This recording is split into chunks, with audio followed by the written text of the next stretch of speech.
Assalamualaikum warahmatullahi wabarakatuh. Perkenalkan, nama saya Hasyim Triwahyudi, NIM 21113886. Di sini saya akan menjelaskan sedikit tentang evolusi komputer dari waktu ke waktu. Perkembangan komputer terbagi dalam 5 generasi. Generasi pertama tahun 1940 sampai 1959. Komputer generasi pertama memiliki ciri-ciri utama, yakni ukuran fisiknya yang besar. Karena ukuran fisiknya yang besar itulah, maka memerlukan daya listrik yang besar juga. Adapun komponen yang digunakan adalah berupa tabung hampa udara. Programnya dibuat dalam bahasa mesin yang menggunakan konsep storage program. Data dapat disimpan di magnetic tape dan magnetic disk. Contoh dari komputer generasi pertama adalah IBM 705 untuk industri yang dibuat tahun 1959 dan IBM 701 sebagai komputer komersial dalam ukuran besar yang dibuat pada tahun 1953.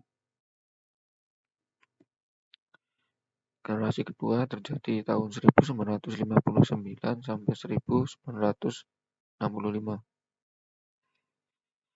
Komputer di generasi kedua menggunakan komponen berupa transistor yang lebih kecil daripada tabung hampa udara. Meski begitu, kapasitas memori utamanya cukup besar dengan proses operasi yang lebih cepat. Selain itu, komputer di generasi kedua juga sudah memiliki kemampuan proses real-time dan time sharing. Perkembangan lain dari komputer generasi pertama ke generasi kedua terletak pada magnetic disk dan magnetic tape-nya yang sudah berbentuk removable disk.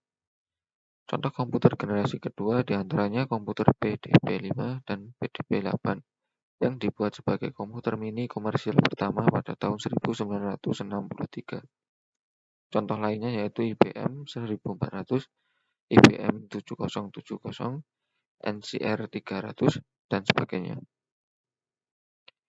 Generasi ketiga terjadi tahun 1965 sampai 1970. Komputer di generasi ketiga sudah memiliki ukuran yang lebih kecil karena menggunakan komponen 4 integrated circuits sehingga hemat penggunaan listrik.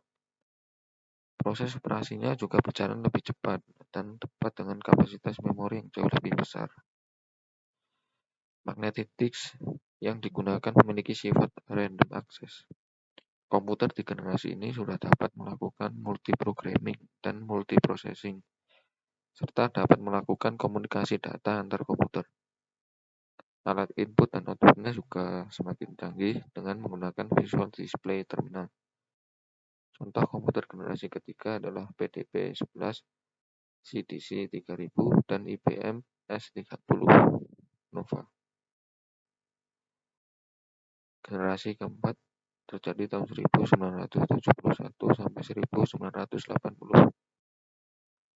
Personal komputer atau PC sudah mulai berkembang di generasi ini. Contoh produknya adalah Apple II.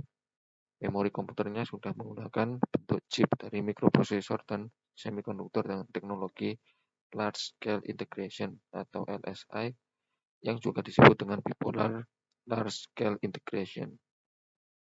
Contoh komputer yang telah menggunakan chip mikroprosesor adalah komputer IBM 370. Sedangkan mulai tahun 1981, banyak komputer yang sudah menggunakan mouse dan sistem Windows. Yang terakhir, yaitu generasi kelima, tahun 1980 sampai masa sekarang dan mungkin sampai ke masa yang akan datang.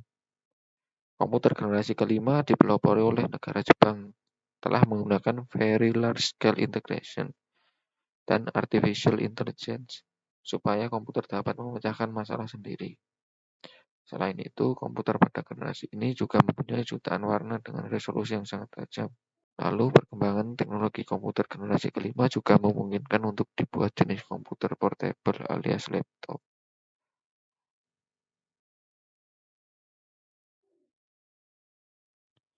Sekian dari saya, terima kasih.